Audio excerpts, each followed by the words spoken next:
তিনি ছিলেন এক যোদ্ধা, এক বীর নেতা, যিনি ইতিহাসের পাতায় অমর হয়ে আছেন। সালাউদ্দিন আইয়ুবী এক নাম, যে নাম শুনলে কাঁপত ক্রুসেডারদের হৃদয়। দুর্ভেদ্য দুর্গ, রক্তক্ষয়ী যুদ্ধ আর কৌশলের অপূর্ব নিদর্শন ছিল তার জীবন। জেরুজালেম পুনরুদ্ধারের সেই মহাকাব্যিক অভিযান আজও বিশ্বের অন্যতম গৌরব গাথা। এই সিরিজে আমরা তুলে ধরব সুলতান সালাউদ্দিন আইয়ুবীর প্রতিটি দুঃসাহসিক পদক্ষেপ, যে গল্প কেবল ইতিহাস নয়, এক প্রেরণার উৎস। আসুন ফিরে যাই সেই সময়ের স্রোতে, জেনে নেই সেই মহান বীর যোদ্ধার জীবন গাথা। ফেইথ অ্যান্ড ফ্যাক্টস এর আয়োজনে সালাউদ্দিন আইয়ুবীর দুঃসাহসিক অভিযানের আজকের পর্বে আপনাকে স্বাগতম। আমাদের প্রত্যেকটি ভিডিও তার পূর্ববর্তী ভিডিওর সাথে সম্পর্কযুক্ত। আপনি যদি আমাদের আগের ভিডিওগুলো না দেখে থাকেন, তাহলে এখনই আমাদের চ্যানেল থেকে আগের ভিডিওগুলো দেখে আসতে পারেন। আপনি নতুন হলে আমাদের চ্যানেলটি সাবস্ক্রাইব করুন। ইতিমধ্যে সাবস্ক্রাইব করে থাকলে অসংখ্য ধন্যবাদ। আলফারেস নামের নৌবাহিনীর এক কমান্ডার যাচ্ছিল সুলতান সালাউদ্দিন আইয়ুবীর কাছে দেখা করার জন্য। সুলতান সালাউদ্দিন আইয়ুবী তাকে বললেন, আলফারেস, আমি তোমার সম্পর্কে জানি। সামুদ্রিক যুদ্ধে তোমার দক্ষতা এবং সাফল্যের একাধিক কাহিনীও শুনেছি, কিন্তু বর্তমান অবস্থা অন্যরকম। আগে তুমি ছোটখাটো যুদ্ধ করেছো, এখন বিরাট আকারের যুদ্ধের আশঙ্কা রয়েছে। আমি বাইতুল মুকাদ্দাস জয় করতে এসেছি, কিন্তু তার আগে আমি বড় বড় সামুদ্রিক বন্দরগুলো আমাদের অধিকারে আছে এই ব্যাপারে নিশ্চিত হতে চাই। বিশেষ করে উত্তর দক্ষিণ উপকূলের এলাকাগুলো আমার জন্য বেশি গুরুত্বপূর্ণ। আমাদের গোয়েন্দা বাহিনী তোমার সাথে নিয়মিত যোগাযোগ রাখবে, এই জন্য তোমার 2-4টি নৌকা সবসময় কুলে থাকতে হবে। আমি স্থলপথে যেদিকেই যাব তোমাদের সংবাদ জানাবো। তোমাদের রণতরী সাগরে টহল দিয়ে বাড়াবে। তোমার জাহাজের বহরে অস্ত্র এবং খাদ্যশস্যের কোনো ঘাটতি নেই তো? আমরা সব দিক থেকেই প্রস্তুত হয়ে এসেছি সুলতান, আলফারেস উত্তর দিল। বিরাট আকারের যুদ্ধ হওয়ার সম্ভাবনা আছে। সুলতান আইয়ুবী বললেন, খ্রিস্টানরা হাতিন রণাঙ্গনের যে পরাজয় বরণ করেছে তা কোনো তুচ্ছ ব্যাপার নয়। তারা যেভাবে কাপুরুষের মতো পালিয়েছে, তাতে অপমানের এক বিশাল বোঝা চেপে আছে সমগ্র খ্রিস্টান জগতের ঘাড়ে। তাদের 4জন সম্রাট এখনো আমার কাছে বন্দী আছে। একজনকে হত্যা করতে আমি বাধ্য হয়েছি। সম্রাট রিমান্ড মারা গেছেন। তাদের সবচেয়ে বাহাদুর এবং যোগ্য শাসক সম্রাট বিল্টংও মারা গেছেন। ফলে এবার তারা আরো শক্তিশালী বাহিনী নিয়ে আসবে আমার সাথে মোকাবেলা করার জন্য। কায়রো থেকে আলী বিন সুফিয়ান সংবাদ পাঠিয়েছেন। ইংল্যান্ড থেকে সম্রাট রিচার্ড এবং জার্মানির সম্রাট ফ্রেডরিক এই অপমানের প্রতিশোধ গ্রহণের জন্য ফিলিস্তিন অভিমুখে রওনা হয়ে গেছে। তারা আসছেন ফিলিস্তিনের মাটিতে ক্রুসেড শাসন টিকিয়ে রাখার জন্য। আমরা লড়ছি এই দখলদার বাহিনীকে ফিলিস্তিনের মাটি থেকে উৎখাত করে মসজিদুল আকসা মুক্ত করার জন্য। তাদের শক্তিশালী সেনাবাহিনীর সাথে বিশাল নৌবাহিনীও সঙ্গে নিয়ে আসবে। আর আমি জানি তাদের রণতরী এবং নৌবাহিনী পৃথিবীর সেরা বাহিনী বলে খ্যাত। এই বিশাল বাহিনীকে প্রতিরোধ করতে না পারলে আমরা আমাদের এই বিজয় ধরে রাখতে পারবো না। আপনি কি মনে করেন ওদের সাথে আমাদের এবার মূল লড়াইটা সমুদ্রেই হবে? আলফারেস প্রশ্ন করলেন। তারা এলে তবে আমি সিদ্ধান্ত নিতে পারবো তাদের সঙ্গে আমার মূল লড়াই কোথায় হবে।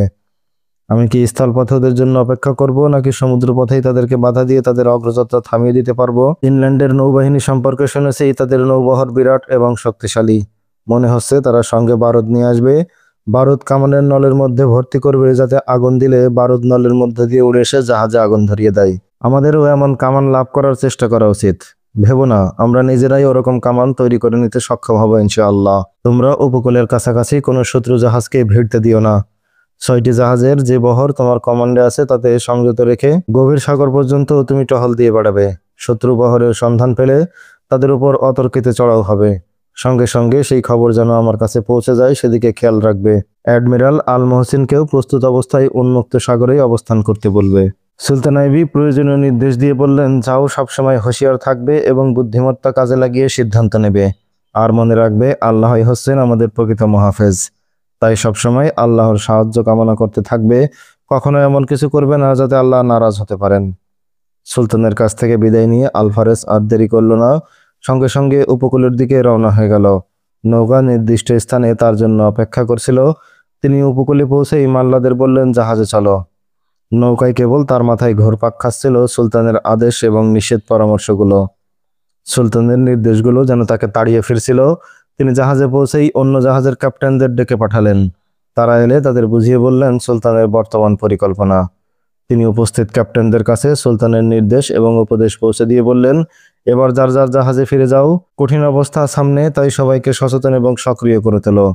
বিপর্যয় আসার আগে যারা সতর্ক হতে পারে তারা অনেক বিপদ সহজে মোকাবেলা করতে পারে। কোনো রকম অবহেলা এবং অলসতাকে মোটেই প্রশ্রয় দেবে না। ক্যাপ্টেনরা বিদায় নিয়ে নিজ নিজ জাহাজে ফিরে গেলেন। এতক্ষণ মেয়েদের কথা আলফারেসের মনেই ছিল না। ক্যাপ্টেনরা বিদায় হতেই তার মনে পড়ে গেল দুটি অসহায় মেয়েকে তিনি জাহাজে আশ্রয় দিয়েছিলেন। তিনি তাড়াতাড়ি নিজের ক্যাবিনের দিকে হাঁটা দিলেন। ক্যাবিনে দুই মেয়ে এতক্ষণ তার অপেক্ষাতেই বসেছিল। তারা তাকে দেখে উৎফুল্ল হয়ে উঠল এবং আনন্দিত গলায় বলল, আপনি এসেছেন? হ্যাঁ, তোমরা ভালো আছো? খাওয়া দাওয়া করেছো? তারা সম্মতিসূচক মাথা নেড়ে সহজেই জিজ্ঞেস করলো, এই গভীর সাগরে আপনারা কি করছেন? এই অন্তহীন জলরাশি, সাগরের ঢেউ কি ভালো লাগছে? আলফারেসের দীর্ঘদিনের নিরানন্দ জগৎ যেন হঠাৎ করেই উদ্ভাসিত হয়ে উঠল। মেয়েদের চোখের তারায় আনন্দ চিকচিক করছিল। আলফারেসের স্বভাবসুলভ হাসি খুশির সাথে মিশে গেল সেই আনন্দ। পুরুষ পটানোয় পারদর্শী দুই মেয়ের সাথে রং তামাশায় মেতে উঠলেন আলফারেস। 20 জুলাই 1187 সুলতানা বিবি আকরা থেকে বের হয়ে এলেন। সুলতানের কমান্ডো বাহিনী তার জন্য আগে থেকেই রাস্তা পরিষ্কার করে রেখেছিল। তিনি কোনো রকম প্রতিবন্ধকতা ছাড়াই সামনে এগিয়ে গেলেন। উপকূল এলাকায় একাধিক কেল্লা এবং বসতি হস্তগত করে তিনি পৌঁছলেন বৈরুতের উপকণ্ঠে। 30 জুলাই তিনি বৈরুত অবরোধ করলেন। খ্রিস্টানরা এই গুরুত্বপূর্ণ শহর বাঁচাতে প্রাণপণ লড়াই করল, কিন্তু সুলতানা বিবির জানবাজদের সামনে টিকতে পারল না তারা। অসাধারণ ক্ষিপ্রতার সাথে তিনি বৈরুত দখল করে নিলেন। দেখলেন বৈরুতে মুসলমানদের অবস্থা আকরার মুসলমানদের মতোই অবর্ণনীয় এবং দুর্বিষহ। সীমাহীন নির্যাতনের ছাপ লেগে আছে তাদের চেহারায়। অনেক বস্তি এবং ঘরদোর বিধ্বস্ত। মসজিদগুলো বিরান, সেগুলোর কোনোটি খ্রিস্টানরা তাদের ঘোড়ার আস্তাবল বানিয়ে নিয়েছে। 29 জুলাই বৈরুত শহর পরিপূর্ণভাবে নিজের অধীনে নিয়ে আসার পর তিনি পার্শ্ববর্তী প্রসিদ্ধ উপকূলীয় শহর টায়ারের দিকে যাত্রা করলেন। গোয়েন্দাদের কাছ থেকে খবর পেলেন খ্রিস্টানরা এই শহরটির পতন রোধ করার জন্য ব্যাপক প্রস্তুতি গ্রহণ করেছে। তারা তাদের অনেক সৈন্য শহরের বাইরে চারিদিকে ছড়িয়ে রেখেছে। এদিক ওদিক থেকে পালিয়ে আসা খ্রিস্টান সৈন্যরাও সেখানে এসে আশ্রয় নিয়েছে। তারা নতুন করে সমবেত হচ্ছে সেখানকার বাহিনীতে। বিভিন্ন উপকূল থেকে সরে এসে খ্রিস্টান সৈন্যরা টায়ারে জমা হয়েছে সুলতানা বিবির হামলা মোকাবেলা করার জন্য। এই খবর পেয়ে সুলতানা বিবি টায়ারের আক্রমণ পরিকল্পনা ত্যাগ করলেন। তিনি টায়ারে নতুন করে শক্তি ক্ষয় না করে বাইতুল মুকাদ্দাস আক্রমণের জন্য সৈন্যবাহিনী দৃঢ় করতে লাগলেন। আলফারেসের যুদ্ধ জাহাজগুলো তখনও সাগরে টহল দিয়ে বেড়াচ্ছিল। মেয়েরা জাহাজেই স্বচ্ছন্দে অবস্থান করছে। তারা এরই মধ্যে আলফারেসের হৃদয় মন জয় করে নিয়েছে। ফুর্তিবাজ লোক হওয়ার পরও আলফারেস ছিলেন যথেষ্ট দায়িত্ব সচেতন ব্যক্তি। তিনি তার দায়িত্বে বিন্দুমাত্র ত্রুটি এবং শৈথিল্য প্রদর্শন করেননি। প্রতিটি জাহাজের সাথে সংযোগ রক্ষা করে তিনি সমুদ্রে টহল দিয়ে বেড়াচ্ছিলেন। যখন কোনো জাহাজ উপকূলের কাছে যেত তখন আশেপাশের ছোট ছোট নৌকা এসে ভিড়ত জাহাজের পাশে। এসব নৌকায় করে গরিব ফেরিওয়ালারা ফল, ডিম, মাখন ইত্যাদি বিক্রি করত জাহাজিদের কাছে। নৌসেনারা রশির সিঁড়ি ফেলে তাদের কাউকে উপরে উঠিয়ে নিত জাহাজে। প্রয়োজনীয় জিনিসপত্র কেনাকাটা করে আবার তাদের নামিয়ে দিত।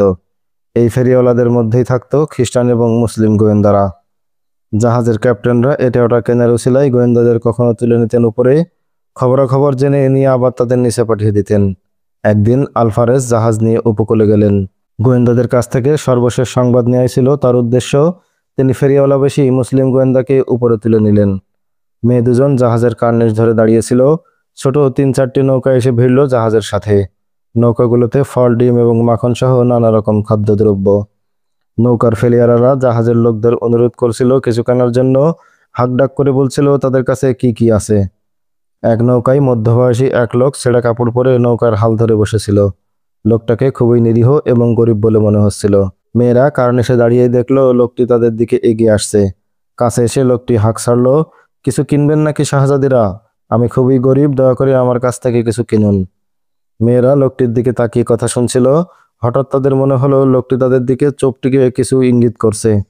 মেয়েরা আশ্চর্য হয়ে একে অন্যের দিকে তাকালো। তারপর আবার যখন ওরা তার দিকে ফিরলো, সেই লোক বুকের উপর আঙুল দিয়ে ইশারায় ক্রুশ চিহ্ন আঁকলো। এক মেয়ে তার 2 হাতের তর্জনীর আঙুল আড়াআড়ি ভাবে রেখে ক্রুশ চিহ্ন এঁকে এর জবাব দিল। মেয়েরা এই ইঙ্গিত ধরতে পেরেছে দেখে লোকটির ছোট হাসি ফুটে উঠল। মেয়েরা রশির মই নামিয়ে লোকটিকে জাহাজে উঠে আসতে বলল। জাহাজে উঠে এসে তারা জিজ্ঞেস করলো, তোমরা এখানে কি করে এসেছো?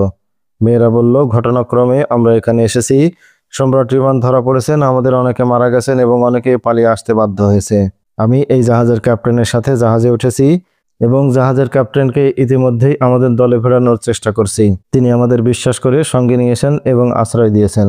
এই লোকটি ছিল খ্রিস্টান গোয়েন্দা। সে মেয়েদেরকে আগে থেকেই চিনত, মেয়েরাও চিনতে তাকে। মেয়েদের দেখেই সে তাদের চিনে ফেলেছিল, কিন্তু ছদ্মবেশ থাকায় মেয়েরা প্রথমে তাকে চিনতে পারেনি। সেই লোক মেয়েদের বলল, উপকূলে নেমে পালানোর চেষ্টা করো না, তাতে কঠিন বিপদের সম্মুখীন হবে। বৈরুত পর্যন্ত মুসলমানদের অধিকারে চলে গেছে। আমাদের খ্রিস্টান বাহিনী সবখানেই পিছে উঠেছে। এখন উপকূলে নামলে মৃত্যুকে আলিঙ্গন করতে হবে। শুধুমাত্র টায়ার শহর অবশিষ্ট আছে, যেখানে এখনো তোমাদের আশ্রয় মিলতে পারে। আপাতত এই জাহাজেই থাকো, আমি তোমাদের সাথে যোগাযোগ রক্ষা করব।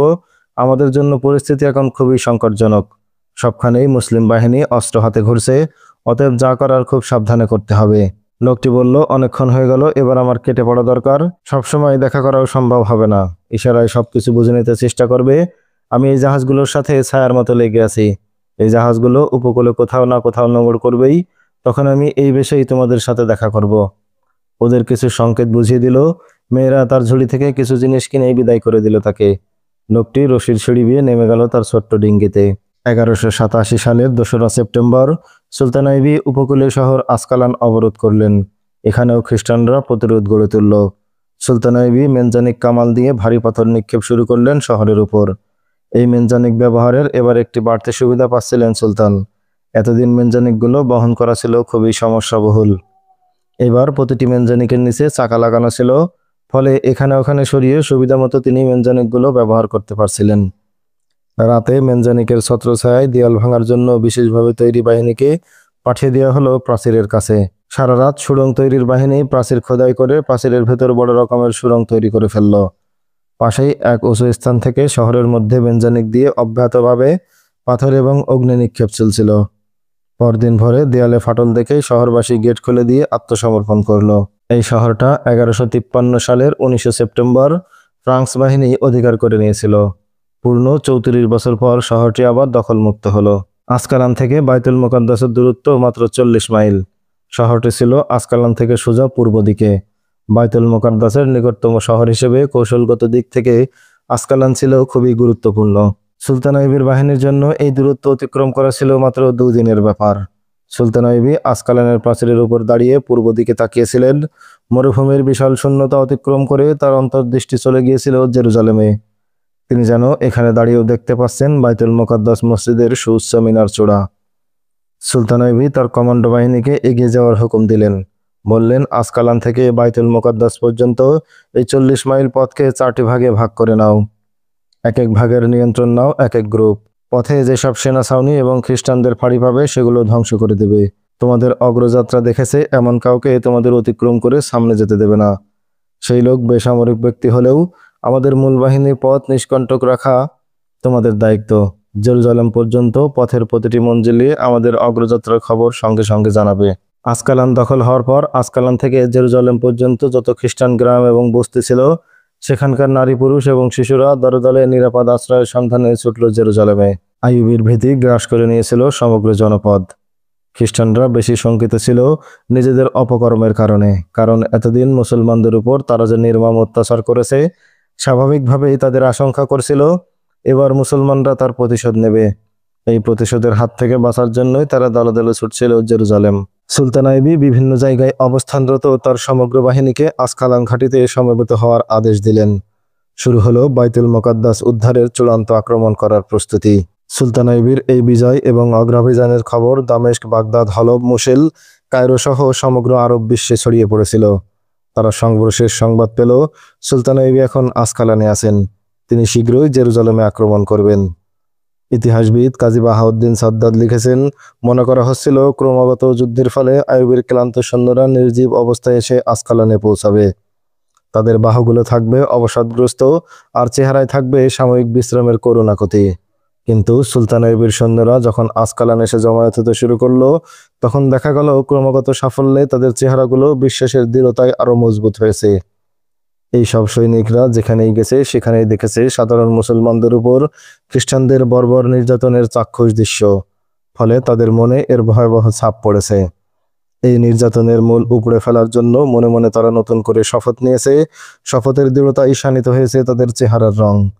এসব দৃশ্য তারা যত দেখেছে ততই অন্তরে জ্বলে উঠেছে প্রতিশোধের আগুন। আসকালানে আসা প্রতিটি সৈনিকের চোখে মুখে তাই খেলা করছিল টকবগে উদ্যম। তারা বাইতুল মুকাদ্দাসে ঝাঁপিয়ে পড়ার জন্য ছিল অধীর এবং অস্থির। এই আবেগে ছিল জেরুজালেম উদ্ধারে সুলতানের আইবির প্রধান অস্ত্র। আসকালানে থাকা অবস্থায় আরেকটি ঘটনায় সুলতান আইবির মনোবল আরো বেড়ে যায়। মুসলিম বিশ্বের বিভিন্ন অঞ্চল, বিশেষ করে দামেস্ক, বাগদাদ এবং অন্যান্য শহর থেকে সেই সময়কার শ্রেষ্ঠ আলম ওলামারা দল বেঁধে দূর দূরান্তের পথ অতিক্রম করে সুলতানের সাথে দেখা করে সুলতানের সাথে জেরুজালেম প্রবেশ করার আগ্রহ প্রকাশ করতে থাকেন। আলেম সমাজের এই আগ্রহ এবং দোয়াকে তিনি খুবই ইতিবাচকভাবে গ্রহণ করলেন। তারা সৈন্যদের উদ্বুদ্ধ করার জন্য সেনাবাহিনীর সদস্যদের কাছে বাইতুল মুকাদ্দাস প্রবেশের গুরুত্ব এবং তার পবিত্রতা বর্ণনা করে ভাষণ দিলেন।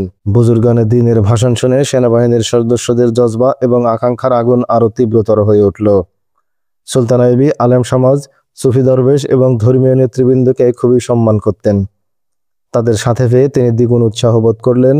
তিনি তার ক্লান্তি ভুলে গভীর আবেগে বললেন, আপনারা দোয়া করুন, ইনশাআল্লাহ দুনিয়ার কোনো শক্তি এবার আমাদের পথ আটকাতে পারবে না।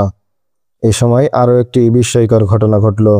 সুলতান আইয়ুবী আসকালানে আলেমদের সাথে আলাপ করছিলেন। এ সময় তাকে খবর দেওয়া হলো হলব থেকে এক মেহমান এসেছেন। সুলতান আইয়ুবী তাকে ভেতরে পাঠিয়ে দেওয়ার জন্য বললে খবরদাতা সুলতানের কানের কাছে মুখ নিয়ে অনুচ্চ কণ্ঠে কিছু বলল। সাথে সাথে সুলতান আইয়ুবী উঠে দাঁড়ালেন এবং বিস্মিত কণ্ঠে বললেন, তুমি ঠিক বলছো? হ্যাঁ সুলতান। সুলতান আইয়ুবী মেহমানদের রেখে একাই বাইরে এলেন। বাইরের দৃশ্য দেখে তিনি নিজের চোখেই যেন বিশ্বাস করতে পারছিলেন না।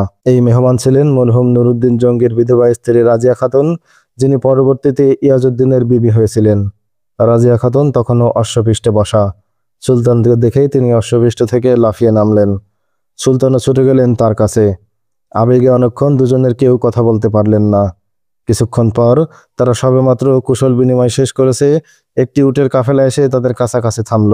উটের উপর 200-এর অধিক আরোহী, তাদের সবাই মেয়ে। এসব কি? সুলতান আইয়ুবী রাজিয়া খাতুনকে জিজ্ঞেস করলেন। আহত সৈন্যদের সেবা করার জন্য আমি ওদের নিয়ে এসেছি। রাজিয়া খাতুন উত্তর দিলেন, আমি ওদেরকে সামরিক প্রশিক্ষণ দিয়েছি। ওরা শুধু নার্স নয়, যুদ্ধবিদ্যায়ও সমান পারদর্শী। আপনি ওদেরকে তীরন্দাজিতে যেমন পটু পাবেন, তেমনি তরোয়াল চালানোয় ওরা দক্ষ। রাজিয়া খাতুন একটু দম নিয়ে বললেন, ভাই আমি জানি তুমি যুদ্ধের ময়দানে মেয়েদের আনা পছন্দ করো না, কিন্তু আমার এই মেয়েদের আবেগকে তুমি বাধা দিও না। তুমি জানো না, প্রশিক্ষণপ্রাপ্ত এক মেয়ের যুদ্ধে অংশগ্রহণের জন্য আবেগে ফেটে পড়েছে। ওরা রণক্ষেত্রে যাওয়ার জন্য ব্যাকুল হয়ে আছে। হতবিহ্বল সুলতান নির্বাক দাঁড়িয়েছিলেন। সুলতান কিছুই বলছেন না দেখে তিনি আর একটু সাহসী হলেন। বললেন, যদি তুমি আমাকে অনুমতি দাও তবে আরও 1000 যোদ্ধা মেয়ে আমি এক্ষুনি যুদ্ধক্ষেত্রে পাঠাতে পারবো। পুরুষ সৈন্যদের মতোই ওরা সমান দক্ষতা নিয়ে যুদ্ধ করবে। ওদের লড়াই দেখে ওরা পুরুষ না মেয়ে পার্থক্য তুমিও করতে পারবে না। পুরুষ আর মেয়ে বলো, ওরা তো একই মায়ের দুধ পান করেছে। ওদের চেতনাও অভিন্ন। যে মায়েরা তার ছেলেকে যুদ্ধের ময়দানে পাঠিয়ে দিয়ে বিজয়ের খবর শুনতে চাই, সন্তান ফেরত চাই না, ওরা সেই মায়ের সন্তান। আজ আর নারী পুরুষ নেই, সবার মুখে এক কথা, যুদ্ধক্ষেত্রের খবর কি? বলো ভাই সালাউদ্দিন, আমি কি এই মেয়েদের লড়াই করার জন্য পাঠাবো?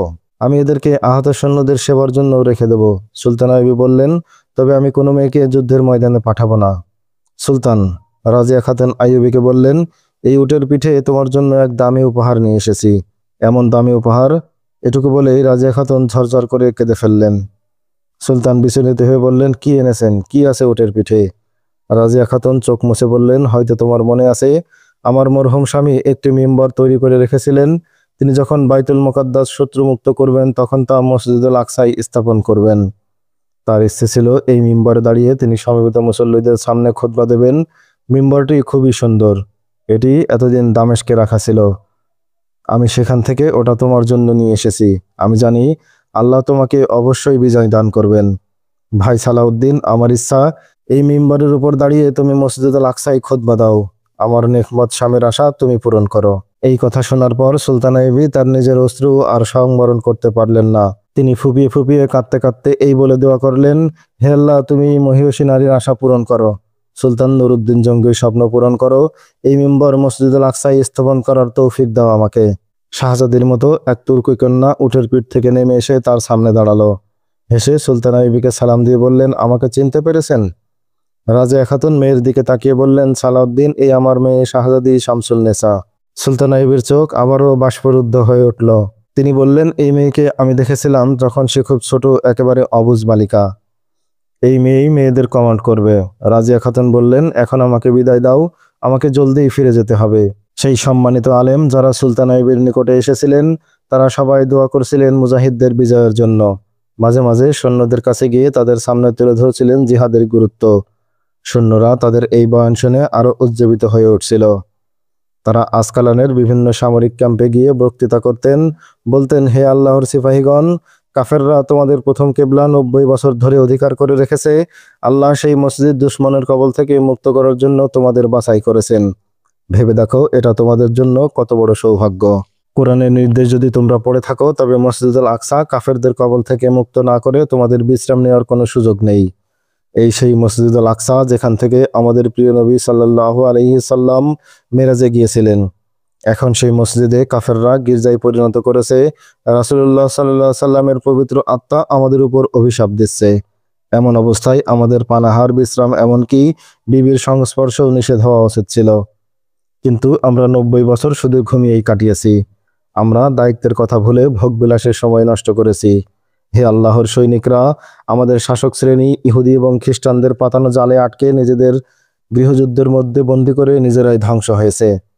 অথচ আমরা তাদের ক্ষমতায় বসিয়েছিলাম এই আশায় যে তারা আমাদের জানমালের নিরাপত্তা দান করবে।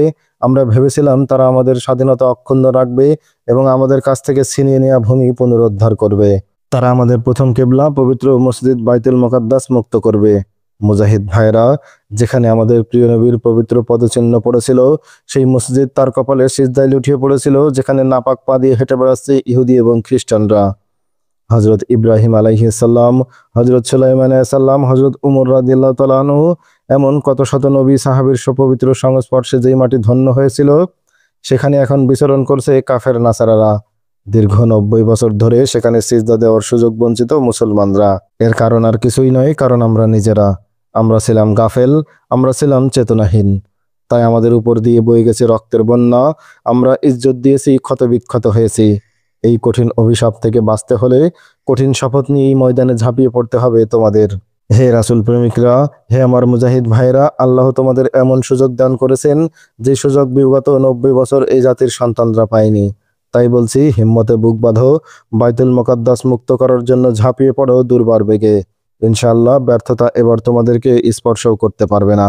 জানি না তোমাদের শুনতে কেমন লাগবে, তবে শুনে রাখো, মরহুম সুলতান নুরউদ্দিন জঙ্গির বিধবা স্ত্রী রাজিয়া খাতুন দামেস্ক থেকে একটি সুদৃশ্য মিম্বর নিয়ে এসেছেন মসজিদুল আকসা স্থাপনের জন্য। এই মিম্বরটি মরহুম জঙ্গি মরার আগে এই মসজিদে স্থাপন করার জন্যই তৈরি করেছিলেন। সেই মহিষী মহিলা সঙ্গে করে 200 মেয়ে যোদ্ধা নিয়ে দীর্ঘ পথ অতিক্রম করে এখানে এসেছেন। তিনি সুলতান আইবের কাছে আরও 1000 মেয়ে যোদ্ধা ময়দানে হাজির করার অনুমতি চেয়েছেন। যদি প্রয়োজন হয় আরও হাজার হাজার নারীকে তিনি যুদ্ধের মাঠে নিয়ে আসতে পারবেন বলে জানিয়েছেন সুলতানকে। তার স্পষ্ট বক্তব্য, মসজিদুল আকসা মুক্ত না করা পর্যন্ত এইসব নারীরা ঘরে ফিরবে না।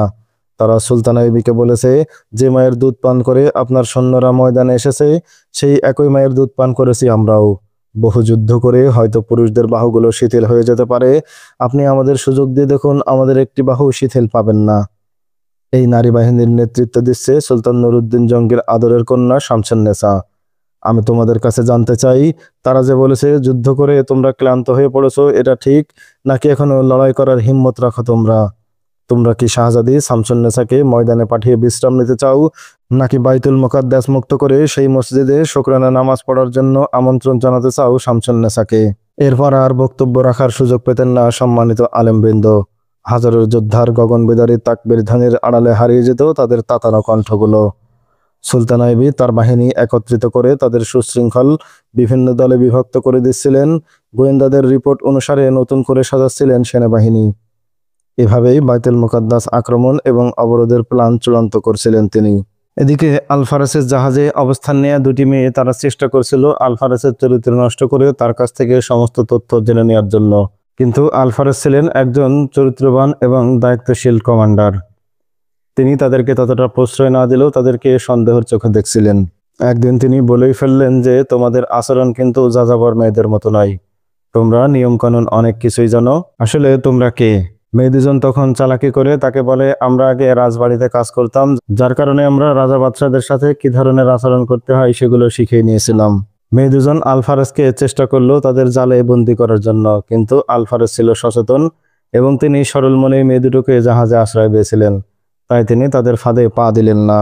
ফিলিস্তিনে তখন বিজয়ের পতাকা উড়িয়ে এগিয়ে যাচ্ছিলেন সুলতান সালাউদ্দিন আইবি।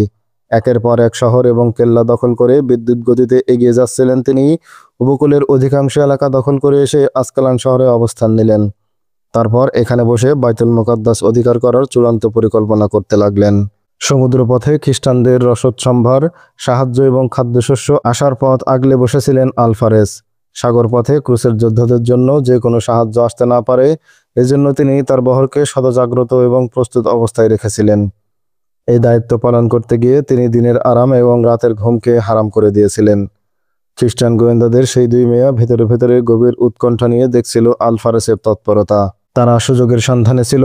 ফেরিওয়ালা বেশি কমান্ডোদের সাথে যোগাযোগ হওয়ার পর থেকে অপেক্ষা করছিল তার ইশারায়। অন্যান্য জাহাজের ক্যাপ্টেন এবং সৈন্যদের কাছেও আলফারেজ জাহাজে দুটি মেয়ে আনার খবর রটে গিয়েছিল। তারা এই সংবাদ শুনে মনে মনে হাসল, কেউ কেউ কৌতুক বোধ করল। সৈন্যরা এ নিয়ে রসালো গল্প করতে মজা পেলেও কমান্ডোরা এই ঘটনায় বেশ চিন্তিত হলো। তারা বলাবলি করতে লাগলো, এটা তিনি ঠিক করেননি। জাহাজে স্ত্রী রাখাটা সঙ্গত হলেও কোনো অচেনা মেয়েকে জাহাজে রাখা ঠিক নয়, এতে বিপদের আশঙ্কা আছে। আলফারেসের যারা ঘনিষ্ঠ তাদের কেউ কেউ এই বিষয়টি আলফারেসের কানে তুলল, কিন্তু আলফারেস তাদের কথা হেসেই উড়িয়ে দিল, বলল, তোমরা নিশ্চিত থাকো, এই ব্যাপারে এরা তেমন মেয়েই নয়। আলফারেসের চরিত্র সম্পর্কে জানত কমান্ডাররা। তারা দীর্ঘদিন ধরে তাকে সৎ, দায়িত্বশীল এবং চরিত্রবান লোক হিসেবে দেখে এসেছে। তিনি দায়িত্বের ব্যাপারে কোনো অবহেলা কখনো সহ্য করতেন না। বাইতুল মুকাদ্দাসের ভেতরের অবস্থা ছিল তখন চরম উত্তপ্ত এবং অশান্ত। সেখানে তখনও মুসলমানদের উপর উৎপীড়ন এবং নির্যাতন চলছিল। ফিলিস্তিনের অন্য কোনো এলাকা দেখে সেই অত্যাচারের নমুনা বোঝার উপায় ছিল না। এই অত্যাচার উৎপীড়নের ইতিহাস অতি পুরাতন। 1099 খ্রিস্টাব্দে খ্রিস্টানরা যখন বাইতুল মুকাদ্দাস অধিকার করে, তখন থেকেই শুরু হয় এই অত্যাচার। খ্রিস্টানদের এই বিজয় লাভ সম্ভব হয়েছিল মুসলমানদের অভ্যন্তরীণ কোন্দল এবং গাদ্দারির কারণে। মুনাফিকরাই খ্রিস্টানদেরকে জেরুজালেমে আসার পথ করে দিয়েছিল। ইতিহাসে খ্রিস্টানেরা এর চেয়ে বড় গুরুত্বপূর্ণ শহর দখল করেছিল, কিন্তু বাইতুল মুকাদ্দাস তাদের কাছে যেই গুরুত্ব লাভ করেছিল সেই গুরুত্ব আর কোনো শহরই পায়নি। জেরুজালেম দখলের পর তাদের মনে হলো তারা অর্ধেক দুনিয়ায় দখল করে ফেলেছে। ইউরোপ তথা সমস্ত খ্রিস্টান জগৎ বাইতুল মুকাদ্দাস দখলকে তাদের সম্মান এবং মর্যাদার প্রতীক বানিয়ে নিয়েছিল। জেরুজালেমের এই গুরুত্বের কারণ, বাইতুল মুকাদ্দাসকে খ্রিস্টানরা তাদের পবিত্র স্থান মনে করত। তাদের বিশ্বাস ছিল হযরত ঈসা আলাইহিস সালাম এই অঞ্চলেই ক্রুশবিদ্ধ হয়েছিলেন। তাছাড়া মসজিদুল আকসা মুসলমানদের প্রথম কেবলা। রাসূলুল্লাহ সাল্লাল্লাহু আলাইহি সাল্লাম এখান থেকেই মেরাজে গিয়েছিলেন। এই কারণে মুসলমানরাও বাইতুল মুকাদ্দাসকে পরম পবিত্র স্থান মনে করত। তাই কাবা ঘরের মতো বাইতুল মুকাদ্দাসও মুসলমানদের প্রেরণার উৎস হিসেবে কাজ করত। খ্রিস্টানরা বাইতুল মুকাদ্দাস দখল করে মুসলমানদের নৈতিক মনোবল গুঁড়িয়ে দিতে চেয়েছিল। এই ক্ষেত্রে তারা বেশ সফল হয়েছিল। তারা চাচ্ছিল মুসলমানদের আকীদা এবং বিশ্বাসের কেন্দ্রস্থলগুলো ধূলিসাৎ করে তারা মুসলমানদের মনোবল ভেঙে দেবে। আমাদের ঈমানি দৃঢ়তা নষ্ট করার জন্য তারা চাচ্ছিল এমন একটা ধূম্রজাল সৃষ্টি করতে, যাতে ইসলামের মতবাদ ভুল প্রমাণিত হয়। তাহলেই তারা ইসলামকে বাতিল মতবাদ হিসেবে ঘোষণা করতে পারে। তৎকালীন খ্রিস্টান গোয়েন্দা প্রধান হরমন মিথ্যা বলেনি। ক্রুসের যুদ্ধ মুসলমান সুলতান এবং খ্রিস্টান সম্রাটদের যুদ্ধ নয়, এটা গির্জা এবং মসজিদের যুদ্ধ, কোরআন এবং ক্রুসের যুদ্ধ। এই যুদ্ধ ততদিন চলবে যতদিন এই দুইয়ের একটি নিশ্চিহ্ন না হবে। এই জন্যই খ্রিস্টানরা মুসলমানদেরকে যুদ্ধে পরাজিত এবং পদনত করার জন্য যে কোনো পদক্ষেপ নিতে কুণ্ঠিত হতো না। মুসলমানদের নিঃশেষ করার জন্য ধোঁকা, প্রতারণা, ষড়যন্ত্র, চক্রান্ত, গুপ্ত হত্যা সবকিছুকেই বৈধ এবং অপরিসীমীয় পুণ্যের কাজ বলে মনে করত। খ্রিস্টান পাদ্রী সৈন্যদের যুদ্ধের উস্কানি দিতে গিয়ে মুসলমানদের হত্যা করাকে অসীম সওয়াবের কাজ বলে প্রচার করত। ইউরোপের বড় কোনো পাদ্রীকে দেয়া হতো বিশপের মর্যাদা। আকরার পাদ্রী ছিলেন তখনকার বিশপ। হাতিনের রণাঙ্গনে এই পাদ্রী স্বয়ং মহান ক্রুশ নিয়ে উপস্থিত ছিলেন খ্রিস্টানদের মনোবল অটুট রাখার জন্য। খ্রিস্টানরা বিশ্বাস করত এই ক্রুশেই বিদ্ধ হয়েছিলেন হযরত ঈসা আলাইহিস সালাম। এভাবেই খ্রিস্টান ধর্মীয় নেতারা ইসলামের বিরুদ্ধে সরাসরি যুদ্ধে অবতীর্ণ হয়। তাই এই যুদ্ধ রাষ্ট্রীয় যুদ্ধ না হয়ে ধর্মীয় যুদ্ধের রূপ নিয়েছিল। খ্রিস্টান গোয়েন্দা প্রধান হরমন এই জন্যই বলতেন, এটি দুই বিশ্বাস এবং মতবাদের যুদ্ধ। পাদ্রীরা ক্রুসের যুদ্ধ অংশগ্রহণের জন্য খ্রিস্টান সম্রাটদের কাছ থেকে ওয়াদা নিয়েছিলেন। পাদ্রীদের ইচ্ছার কারণে সম্রাটরা ক্রুশ থেকে শপথ করতে বাধ্য হয়েছিল। শুধু সম্রাটরা নয়, ক্রুশের যুদ্ধে অংশগ্রহণকারী সকল নাইট এবং সৈন্যদেরও ক্রুশ থেকে শপথ করতে হতো। এভাবেই খ্রিস্টান পাদ্রীরা বিশ্বব্যাপী এক রক্তক্ষয়ী যুদ্ধ ছড়িয়ে দিয়েছিল। সুলতান সালাউদ্দিন আইবি মুসলিম জাতিকে ঐক্যবদ্ধ করে এই প্লাবনের বিরুদ্ধে রুখে দাঁড়িয়েছিলেন। পতনোন্মুখ জাতিকে দিয়েছিলেন বিজয়ের সুসংবাদ। খ্রিস্টানদের বিভিন্ন ঘাঁটি এবং কেল্লা দখল করে তিনি এসে দাঁড়িয়েছিলেন বাইতুল মুকাদ্দাসের সন্নিকটে। খ্রিস্টান এবং মুসলমান উভয় জাতি ধর্মীয় উন্মাদনা নিয়ে ঝাঁপিয়ে পড়েছিল এই যুদ্ধে। এই যুদ্ধ উভয় জাতির মধ্যে এমন উন্মাদনা সৃষ্টি করলো যে খ্রিস্টান মেয়েরা তাদের গহনা, সোনাদানা, নগদ অর্থ সবই গিজরার পার্জির হাতে তুলে দিচ্ছিল যুদ্ধের ব্যয় নির্বাহের জন্য। একই অবস্থা ছিল মুসলমানদের মধ্যেও। মুসলমান নারীরা উদগ্রীব ছিল যুদ্ধে অংশগ্রহণের জন্য, আর খ্রিস্টান যুবতীরা জাতির স্বার্থে নিজেদের সতীত্ব এবং মান সম্ভ্রম সবই বিকিয়ে দেওয়ার জন্য ছিল প্রস্তুত। খ্রিস্টান ধর্মনেতারা ক্রুসেড যুদ্ধে নীতি নৈতিকতা বিসর্জন দিয়ে কেবল বৈধ নয়, খ্রিস্টানদের জন্য তারা অপরিহার্য করে দিয়েছিল। মুসলমানদের পরাজিত করার জন্য সশস্ত্র যুদ্ধের পাশাপাশি তারা চালিয়ে যাচ্ছিল গুপ্ত হত্যা এবং ষড়যন্ত্র। মেয়েদেরকে নেলিয়ে যেত মুসলমানদের চরিত্র হননের জন্য। তাদের বলা হতো, তোমাদের সম্ভ্রম এবং সতীত্বের বিনিময়ে তোমরা লাভ করবে অনন্ত সুখের স্বর্গ। এই বিশ্বাসের ভিত্তিতেই খ্রিস্টানরা তাদের সুন্দরী মেয়েদের প্রশিক্ষণ দিয়ে মুসলমান নেতা, আমির এবং সেনাপতিদের কাছে পাঠিয়ে দিত।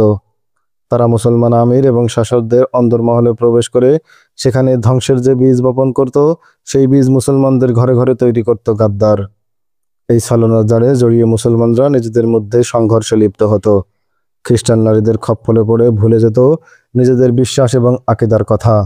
তাদের মধ্যে জন্ম নিত রাজ্য এবং ক্ষমতার মোহ। তারা নিজের ঈমান বিকিয়ে দিয়ে শত্রুর গোলামে পরিণত হয়ে যেত। খ্রিস্টানদের এই মধুর ছাবল থেকে তারাই বাঁচতে পারত যারা সচেতন। এইসব লোকের ঈমান হতো সাচ্চা এবং দৃঢ়। কেবল এই সচেতন লোকদের আত্মাগুলোই ঈমানের আলোয় আলোকিত থাকত। এই ধরনের একদল ঈমানদারই বাইতুল মুকাদ্দাস উদ্ধারের শপথ নিয়েছিল। তারা বাইতুল মুকাদ্দাসের জন্য জীবনের শেষ রক্তবিন্দু দিতেও কুণ্ঠিত ছিল না। কিন্তু বাস্তবতা হচ্ছে, একজন বিশ্বাসঘাতকই সমস্ত জাতিকে ঘৃণিত এবং লাঞ্ছিত করার জন্য যথেষ্ট। যদি নিজের অস্তিত্বের ভেতর বিশ্বাসঘাতক লুকিয়ে থাকে, তবে শত্রুর চেয়ে শতগুণ শক্তিশালী হওয়ার পরও তাকে পরাজয় বরণ করতে হয়। কারণ শত্রুর কেনা গোলাম রাতের অন্ধকারে ঘরের দরজা খুলে দেয় দুশ্মনের জন্য। এমনই একটি ঘটনা ঘটেছিল 15 জুলাই 1199 খ্রিস্টাব্দে। খ্রিস্টানরা সেদিন বাইতুল মুকাদ্দাসের উপর আধিপত্য লাভ করার জন্য এগিয়ে এসেছিল। সে সময় কতিপয় মুসলমান আমির এবং শাসক খ্রিস্টানদের সাহায্য না করলে খ্রিস্টানদের পক্ষে জেরুজালেম দখল করা কোনোদিনই সম্ভব হতো না। সেই বেদনা ঘন কলঙ্কময় ইতিহাস বড়ই তিক্ত এবং দুঃসহ। যখন ক্রুসেড বাহিনী বাইতুল মুকাদ্দাসের দিকে অগ্রসর হচ্ছিল, তখন যদি শাহজার আমির খ্রিস্টানদের রাস্তা না দেখাতো এবং তাদের খাদ্য এবং পানীয় সরবরাহ করে সাহায্য না করত, তবে জেরুজালেমের ইতিহাস হয়তো ভিন্ন রকমের হতো। হিম্মত এবং ত্রিপলির মুসলমান আমিররাও শাহজার আমিরের পদাঙ্ক অনুসরণ করেছিলেন। তারাও সাহায্য সহযোগিতার হাত বাড়িয়ে দিয়েছিল খ্রিস্টানদের প্রতি। খ্রিস্টানরা তাদের জন্য মেরে ধরেছিল উপঢৌকনের ঢালি। সেই উপহার পেয়েই গাদ্দার মুসলমানেরা প্রথম কেবলা ধ্বংসের পথ সুগম করেছিল।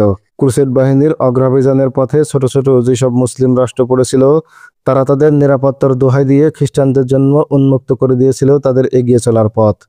খ্রিস্টানদের দেয়া উপহার সামগ্রী গ্রহণ করে মেনে নিয়েছিল তাদের সব দাবি, পূরণ করেছিল তাদের সব প্রয়োজন। শুধু ব্যতিক্রম ছিলেন ইকরার আমির। তিনি একজন মর্দে মুমিন এবং মুজাহিদ ছিলেন। ক্রুসেড বাহিনীর তুলনায় তার শক্তি ছিল নিতান্ত নগণ্য, কিন্তু তিনি ক্রুসেড জেনারেলের দেয়া উপহার গ্রহণ করেননি। তিনি তাদের দাবি পূরণ করতে অস্বীকার করে ক্রুসেড বাহিনীর সাথে লড়াই করার সিদ্ধান্ত নেন। ক্রুসেড বাহিনী তার শহর অবরোধ করল, কিন্তু তিনি প্রাণপণে তাদের বিরুদ্ধে লড়াই শুরু করে দিলে খ্রিস্টান বাহিনী তার সাহস এবং বীরত্ব দেখে বিস্মিত হয়। 1099 খ্রিস্টাব্দের 14 ফেব্রুয়ারি থেকে 13 মার্চ পর্যন্ত পুরো 1 মাস অবরোধ করেও তারা ইকরার আমিরের মাথা নোয়াতে পারেনি।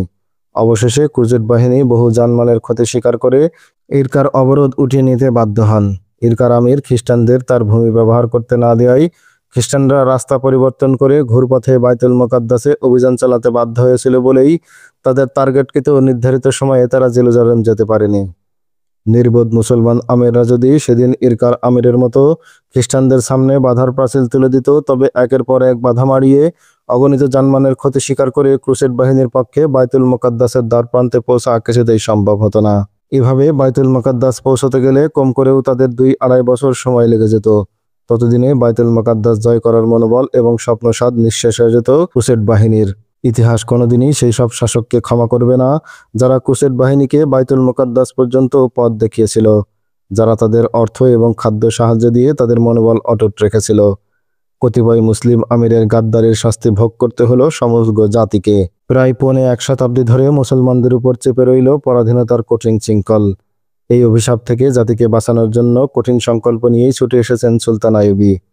পথের সমস্ত বাধা মাড়িয়ে এসে পৌঁছেছেন জেরুজালেমের সন্নিকটে। বাইতুল মুকাদ্দাস যখন খ্রিস্টানরা দখল করে, তখন সেখানে বহু দেশের তীর্থযাত্রীরাও ছিল। তারা সবাই ক্রুসেড বাহিনীর নির্মম ধ্বংসযজ্ঞের শিকার হয়েছিল। 1099 সালের 7 জুন ক্রুসেড বাহিনী বাইতুল মুকাদ্দাস অবরোধ করে। তখন মিশরের গভর্নর ইফতেখারউদ্দৌলা বাইতুল মুকাদ্দাসের শাসন ক্ষমতায় ছিলেন। সামান্য গভর্নর হয়েও শেষ শক্তি দিয়ে লড়াই করেন তিনি। অসাধারণ সামরিক কৌশল প্রয়োগ করেন খ্রিস্টানদের কবল থেকে পবিত্র ভূমি রক্ষা করার জন্য। সামান্য সৈন্য নিয়ে বিশাল বাহিনীর স্রোত মাসাধিককাল আটকে রাখেন শহরের বাইরে। অসীম সাহসিকতা প্রদর্শন করে তিনি সৈন্য নিয়ে শহরের বাইরে চলে আসতেন, কচুকাটা করতেন অগ্রাসী বাহিনীকে। বীর বিক্রমে যুদ্ধ করে তিনি প্রমাণ করেছিলেন, মুসলমান জান দিতে জানে কিন্তু মান দিতে জানে না। কিন্তু ক্রুসেড বাহিনীর বেপরোয়া সয়লাব এবং উন্নত অস্ত্রশস্ত্রের মুখে গুটিকয় মুজাহিদ আর কতক্ষণ টিকে থাকবে। 1099 সালের 15 জুলাই মুজাহিদদের লাশের উপর দিয়ে শহরে প্রবেশ করল ক্রুসেড বাহিনী। এই বিজয়ের আনন্দ সমগ্র ইউরোপীয় দেশগুলো এবং বিশ্বের সর্বত্র খ্রিস্টান দেশগুলোতে শুরু হয়ে গেল বিজয়ের উৎসব। কিন্তু সর্বাধিক ভয়াবহ এবং নির্মম উৎসব পালিত হলো বাইতুল মুকাদ্দাসে। বিজয়ী ক্রুসেড বাহিনী মুসলমানদের গৃহে হায়নার মতো প্রবেশ করলো, বেপরোয়া লুটপাট করলো প্রতিটি মুসলিম ঘরে। কোনো পুরুষ মানুষ, হোক সে বৃদ্ধ বা দুগ্ধপোষ্য শিশু, কাউকে জীবিত রাখল না। জীবিত ছিল শুধু যুবতী মেয়েরা, যারা হয়েছিল পশুদের লালসার খোরাক। রাস্তায় পলায়ন পর মুসলমান শিশু, নারী, পুরুষ যাকেই পেল তাকেই নির্মমভাবে হত্যা করল। খ্রিস্টানরা কোলের শিশুকে বর্ষার আগায় বিদ্ধ করে উপরে তুলে চিৎকার দিত আর হো হো করে হাসত জল্লাদের মতো। প্রকাশ্য রাস্তায় হাজারো চোখের সামনে মেয়েদের সতীত্ব নাশ করে ফেটে পড়ত অট্টহাসিতে। তারপর সেই মেয়েকে হত্যা করে তার কাটা মাথা বর্ষার আগায় বিদ্ধ করে শুরু করত জঙ্গলি নৃত্য। মানুষ হত্যা করা তাদের কাছে ছিল সবচেয়ে আকর্ষণীয় এবং প্রিয় খেলা। মুসলমানদের আশ্রয়ের কোনো স্থান ছিল না, এমন কোনো নিরাপদ জায়গা ছিল না যেখানে তারা একটুখানি আশ্রয় পেতে পারে। একদল নারী এবং শিশুসহ কিছু সংখ্যক মুসলমান ভেবেছিল, আল্লাহর ঘর মসজিদে নিশ্চয়ই হামলা করবে না খ্রিস্টানরা। মসজিদকে নিরাপদ আশ্রয় ভেবে তারা মসজিদুল আকসায় গিয়ে আশ্রয় নিল। খ্রিস্টান সৈন্যরা যখন দেখল শিশু এবং নারী সহ সব ধরনের মানুষই জমায়েত হয়েছে সেখানে, ওরা অট্টহাসিতে ফেটে পড়ল। মসজিদের চত্বর ভরে গিয়েছিল একদল ভয়ার্ত, অসহায় এবং দিশেহারা মানুষে। সেখানে মানুষের দাঁড়ানোর আর কোনো জায়গা ছিল না।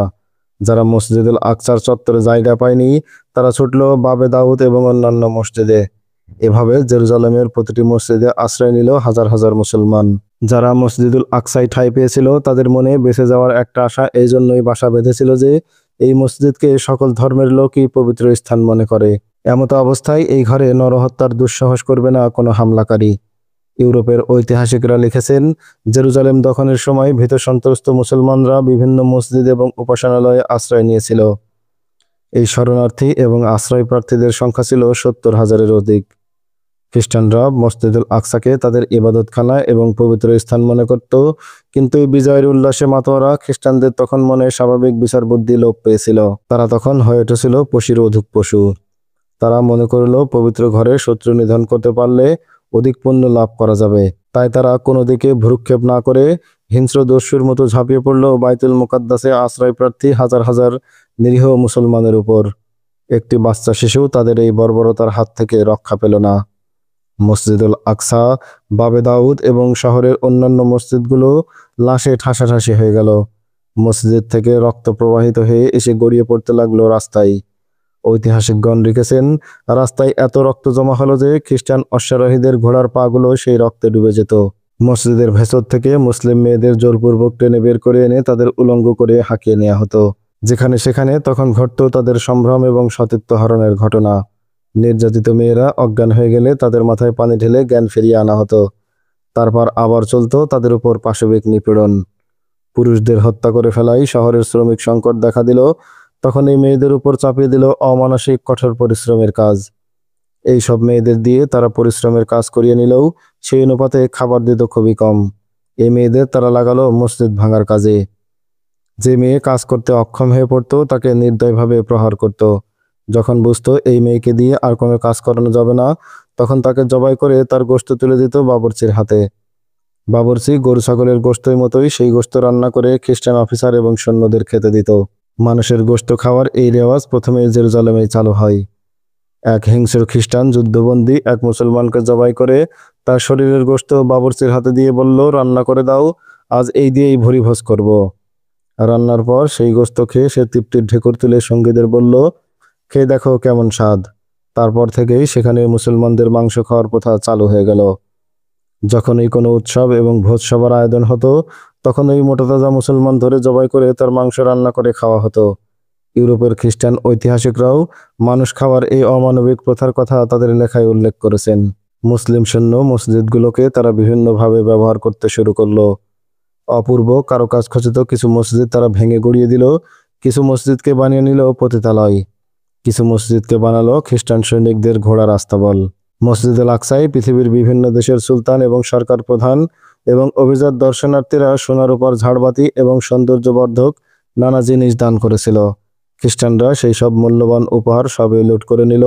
তারপর তারা মসজিদের মেহরাবের উপর স্থাপন করলো তাদের পবিত্র ক্রুশ, মা মেরির ছবি এবং হজরত ঈসা আলাইহিসসালামের মূর্তি। সুলতান সালাউদ্দিন আইবি শৈশবেই বাইতুল মুকাদ্দাসের অবমাননা এবং সেখানকার মুসলমানদের উপর যে নির্মম হত্যাকাণ্ড এবং বর্বরতা চালানো হয় সেই কাহিনী তার পিতা নাজিমুদ্দিন আইবির কাছ থেকে শুনেছিলেন। তার পিতা এই কাহিনী শুনিয়েছিল তার দাদার কাছ থেকে। এই নির্মম কাহিনীর প্রভাব সুলতান আইবির শিরায় শিরায় মিশে গিয়েছিল।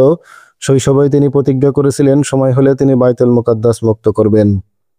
আসকালান থেকে সৈন্য চালানোর আগে তিনি আরেকবার স্মরণ করলেন সেই প্রতিজ্ঞার কথা।